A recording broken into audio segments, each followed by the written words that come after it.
ଲୁକ 12 ଅଧ୍ୟାୟ 41 ପଦ। ବିଶ୍ୱସ୍ତ ସେବକ କିଏ? ପ୍ରଭୁଙ୍କ ଲୋକମାନେ ଆସନ୍ତୁ ଜାଣିବା।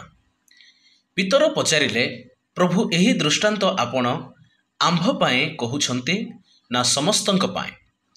ଏହା ଶୁଣି ଯୀଶୁ କହିଲେ, ବିଶ୍ୱାସୀ ଓ ବୁଦ୍ଧିମାନ ସେବକ କିଏ? ମାଲିକ ଅନ୍ୟ ସେବକମାନଙ୍କୁ ସେମାନଙ୍କର ଖାଦ୍ୟ ଠିକ୍ ସମୟରେ ଦେବା ପାଇଁ ଜଣେ ଚାକରକୁ ଦାୟିତ୍ୱ ଦେଇଥାନ୍ତି, ଯାହାକୁ ଏ କାମ କରିବା ପାଇଁ ମାଲିକ ବିଶ୍ୱାସ କରିବେ। ସେ ସେବକ କିଏ? ମାଲିକ ଯେବେ ଆସିଲେ ମଧ୍ୟ ଯେଉଁ ସେବକକୁ ସବୁବେଳେ କାମ ତୁଳାଉଥିବାର ଦେଖିବେ, ସେହି ସେବକ ବହୁତ ଖୁସି ହେବ।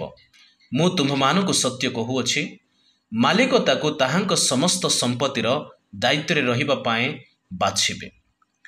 କିନ୍ତୁ ଯଦି ସେବକଟି ଦୁଷ୍ଟ ହୋଇଥିବ ଓ ମନେ ମନେ କହିବ, ମୋ ମାଲିକ ତୁରନ୍ତ ଆସିବେ ନାହିଁ, ତେବେ କ'ଣ ଘଟିବ? ସେ ଅନ୍ୟ ପୁରୁଷ ଓ ମହିଳା ସେବକମାନଙ୍କୁ ମାରପିଟ କରିବା ଆରମ୍ଭ କରିଦେବ ଓ ନିଜେ ଖିଆପିଆରେ ବୁଡ଼ି ରହିବ ଓ ମଦ ପିଇ ମାତାଲ ହେବ।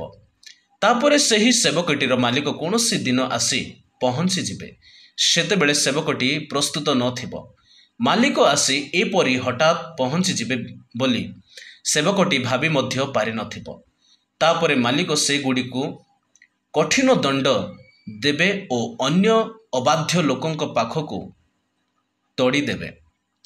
ଯେଉଁ ସେବକ ଆଗରୁ ଜାଣିଥାଏ ଯେ ମାଲିକ ଇଚ୍ଛା କ'ଣ, କିନ୍ତୁ ସେଥିପାଇଁ ଆଦୌ ତତ୍ପର ହୁଏ ନାହିଁ କିମ୍ବା ମାଲିକଙ୍କ ଇଚ୍ଛା ଅନୁସାରେ କାମ କରେନି, ସେହିଭଳି ସେବକକୁ ଭୀଷଣ ଦଣ୍ଡ ଦିଆଯିବ।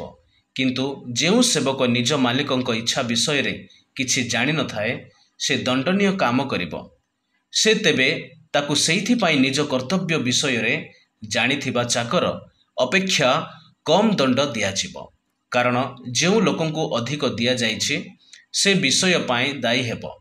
ଯେଉଁ ଲୋକଙ୍କୁ ଅଧିକ ଦିଆଯାଇଛି ତାଠାରୁ ବହୁତ ଅଧିକ ଆଶା କରାଯିବ।